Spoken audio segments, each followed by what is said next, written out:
3월 19일 복된 이 아침 하나님께서 우리에게 주시는 귀한 말씀은 누가복음 19장 28절에서 40절의 말씀입니다.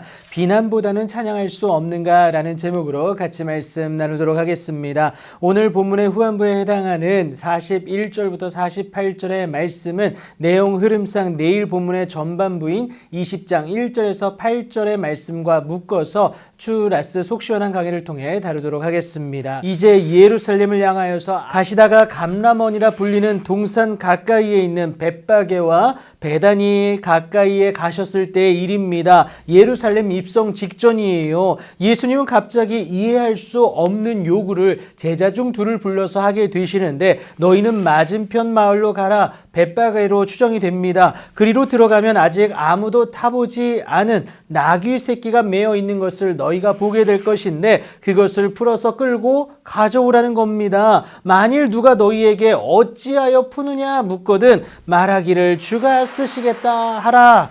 여러분, 이것은요 선지자를 통하여서 하신 말씀을 이루려 하심이다 라는 것을 마태가 기록을 하고 있습니다. 여러분, 선지자 스가랴의 예언은 다른 것이 아니라 시온에 따라 크게 기뻐할지어다, 예루살렘에 따라 즐거이 부를지어다, 보라 내 왕이 내게 임하시나니 그는 공의로우시며 구원을 베푸실 뿐만이 아니라 겸손하여서 나귀를 타신다라는 그 말씀을 이루려 하심이다라는 겁니다. 그렇게 예수님이 말씀하신 그대로 모든 상황이 이루어지게 됨을 32절부터 34절이 말을 하고 있습니다. 그렇게 나귀 새끼를 예수께로 끌고 와서 제자들은 자신들의 겉옷을 안장 대신 나귀 위에 얹게 됩니다. 그리고 그 위에 예수님을 태우고 이제 예루살렘으로 향하는데 그의 발걸음 걸음마다 자신들의 겉옷을 깔아서 그 위로 지나시게 합니다. 여러분, 이것은요 고대에서 왕에 대한 존경과 또 그의 입성을 축하하는 그 전통적인 모습이었다라는 겁니다. 그렇게 감람산 내리막길에 가까이 오시는데 아직도 예루살렘 성까지는 거리가 적잖이 있습니다. 그럼에도 제자의 온 무리가 자기들이 본 바 모든 능한 일로 인하여서 기뻐하여서 큰 소리로 찬양하게 됩니다. 찬송하리로다 주의 이름으로 오시는 왕이여, 하늘에는 평화여, 가장 높은 곳에는 영광이로다 라고 하면서 찬양을 하게 됩니다. 예수님을 통해 행하신 하나님의 놀라운 일들을 찬양하는 것 아니겠습니까? 예수님을 메시아로 인정하고 고백하는 그 순간입니다. 그런데 이와는 반대로 찬양하지 못하는 한 무리가 있었으니 바로 바리새인들이었다라는 거예요. 그들은 찬양받아야 할 예수님께 오히려 선생님이여 당신의 제자들을 책망하소서라며 가르치려 듭니다. 비난하는 것이죠.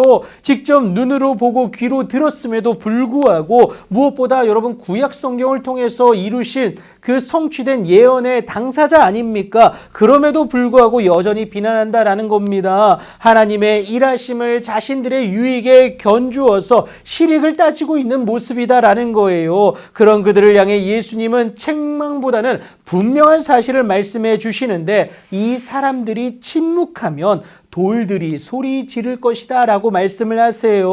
그러니까 하나님의 하나님 되심은 분명하게 드러날 수밖에 없다라는 것을 말씀하고 계시죠. 하나님을 향한 순전한 믿음으로 나아가면 그의 영광을 보게 되는데 바로 아버지의 독생자의 영광이요 은혜와 진리가 충만하다라는 거예요. 그 은혜와 진리의 충만함을 보는데 어찌 찬양하지 않을 수 있겠습니까? 그 혜택이 온전히 우리에게 내려질 것인데 어찌 가만히 있을 수 있겠느냐라는 것이죠. 그래서 무리들은 찬양할 수밖에 없습니다. 여러분, 무리들의 실제적인 찬양이었습니다. 그런데 이 찬양은 무리들로만 완성된 것이 아니라 이미 이것을 위한 전조가 있었는데 그 첫 번째는요, 말도 안 되는 예수님의 명을 따름으로 찬양했던 제자들의 모습이 있었다라는 겁니다. 두 번째는 나귀 주인 역시 합리적인 사고를 뛰어넘는 그 헌신으로 하나님을 찬양했다라는 것이죠. 그래서 이 모든 것이 합력하여 선을 이루는 하나님을 찬양해내는 모습이 예수님의 예루살렘 입성 가운데에 봇물 터지듯이 일어나게 됐다라는 겁니다. 하나님의 그 놀라운 은혜와 능력을 우리에게 허락하신 그 입술의 선포의 권세를 통해서 하나님을 찬양하시고 그래서 놀라운 하나님의 은혜와 능력의 주인공으로서 오늘을 당당히 살아내시는 하나님의 귀한 주인공들 되길 예수님의 이름으로 축복합니다.